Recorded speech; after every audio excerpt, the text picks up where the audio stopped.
तुर्की के इशारे पर उड़ा था एयर इंडिया का विमान। हादसे पर हुआ बड़ा चौंकाने वाला खुलासा। पहले दिया पाकिस्तान का साथ, अब विमान हादसे में निकला हाथ। गद्दार तुर्की ने कर दी हदें पार।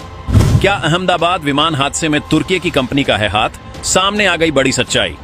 पूरी दुनिया जानना चाहती है कि एयर इंडिया का यह विमान आखिर दुर्घटनाग्रस्त कैसे हुआ। पूरा भारत इस हादसे पर रो पड़ा। विमान हादसे में गई जान को देखकर पूरी दुनिया को दुख हुआ। लेकिन क्या पाकिस्तान और तुर्की दोनों ही इसका जश्न मना रहे थे? पाकिस्तानियों ने इस खबर का मजाक उड़ाया, भारत के जले पर नमक छिड़का।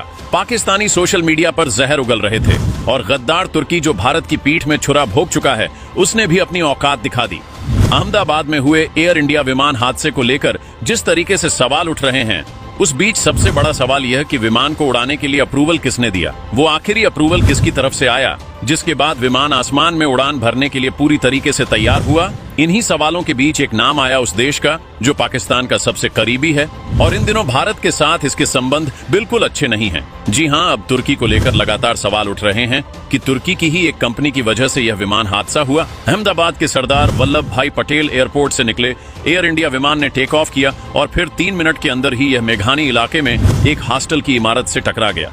जिसके बाद अब सवाल है कि इस सब के पीछे किसका हाथ है? तुर्की जो गद्दार है, पाकिस्तान को भारत के खिलाफ हमला करने के लिए ड्रोन भेज रहा था, उसके ड्रोन हमारे देश के नालियों में पड़े हुए हैं। अब तुर्की की ही कंपनी पर इस हादसे में शामिल होने के आरोप लग रहे हैं। हालांकि तमाम तरीके के आरोपों के बीच तुर्की की तरफ से इस पूरे मामले को लेकर सफाई आई है। अहमदाबाद में हुए एयर इंडिया विमान हादसे से तुर्की ने किसी भी तरह के लिंक से सीधा इनकार किया है। हादसे का शिकार एयर इंडिया ड्रीम लाइनर के मेंटेनेंस को लेकर तुर्की की कंपनी का नाम जुड़ रहा था, लेकिन अब तुर्की ने इन दावों का खंडन किया है। एक बयान में कम्युनिकेशन डायरेक्टर के सेंटर फॉर काउंटरिंग डिसइंफेक्शन ने साफ किया कि तुर्की टेक्निक की ओर से विमान की सर्विसिंग करने का दावा करने वाली रिपोर्ट्स झूठी हैं।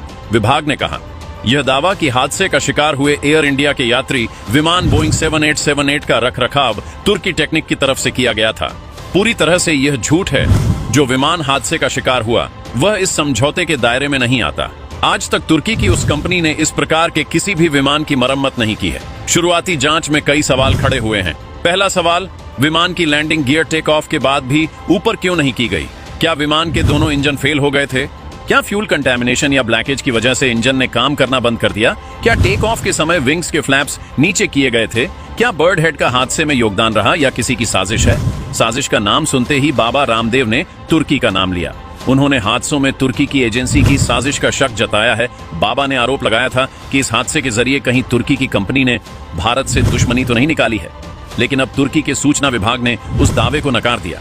तुर्की का नाम सामने आने के साथ ही सोशल मीडिया पर लगातार भारत की तरफ